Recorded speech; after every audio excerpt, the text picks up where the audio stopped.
Well, hello there. I doubt that this is going to work any more effectively than the previous iterations, but yet we are compelled to try. Hello from Mothman country as we are trying to evade the 700,000 people descending on Pittsburgh at the moment for the NFL draft.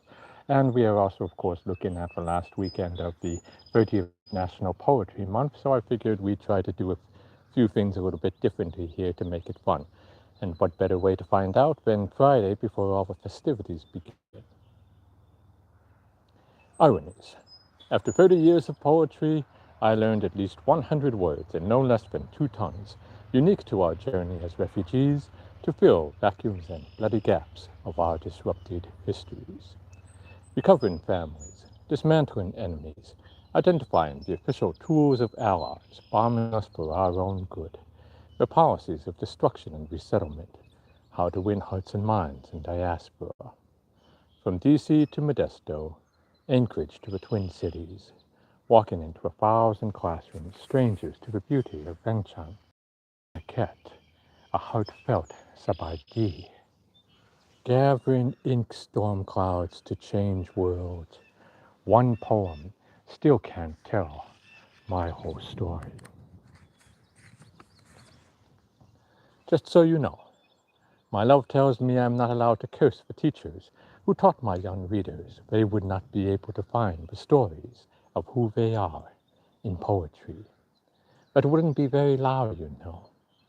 This moment disappeared like a bowl of hot fur beneath a full moon in mid-April.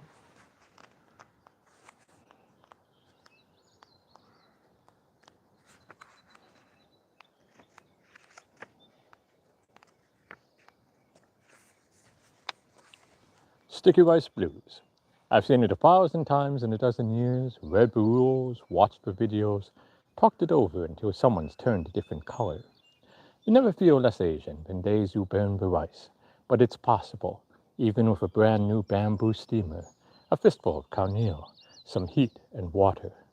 Some days it's easier to be a cat in a temple, a morning fog, a frog splashing into a pond, a hungry ghost on a holiday, waiting for a bell from hell to ring.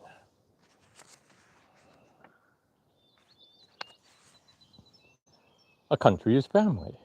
'Tis functional, sweet lands of liberty, colonial legacies and all. Debatable, as histories ought to be. My true boss is switching nameplates on the expensive doors before payday, but nothing really changes after a million years of humanity. Not at a certain everyday level. You'd think we'd know better by now. Blends in hospitality and sincerity, curiosity and ambition, like a perfect bowl of pho, eaten with appreciation by a child who secretly understands where every ingredient comes from, the true costs and worth, wondering who she might become tomorrow.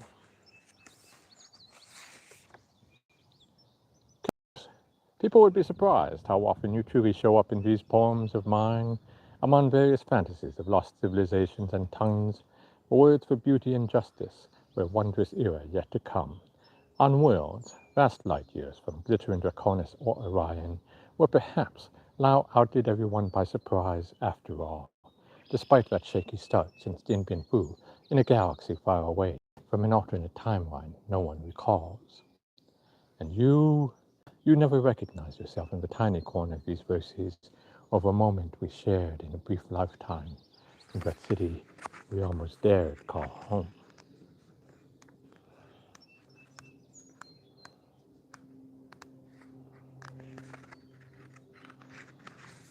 And finally, Missoula, 1976. At 3 years old in Montana, I became a citizen on Flag Day during the American bicentennial. That and a cup of coffee gets you a cup of coffee, even if you write 1,000 poems for a million elephants. I didn't stay there, of course, but in this city I met my first ghost and dinosaurs, gorgons and ancient gods. I played with a young girl named Dulcinea, discovered the family pigs eaten by a bear, and saw my first neighbor die, crushed beneath a fallen telephone pole. I wish I remembered his name. Our family dog Dutch, in his tragic jealousy, tried to kill me a few times. I still have one scar from it after 50 years. but I miss him anyway, because that's the way refugee memory works. I'm Bryan Thao Worra, and thank you for indulging me on this particular technical test. Let's hope you heard something.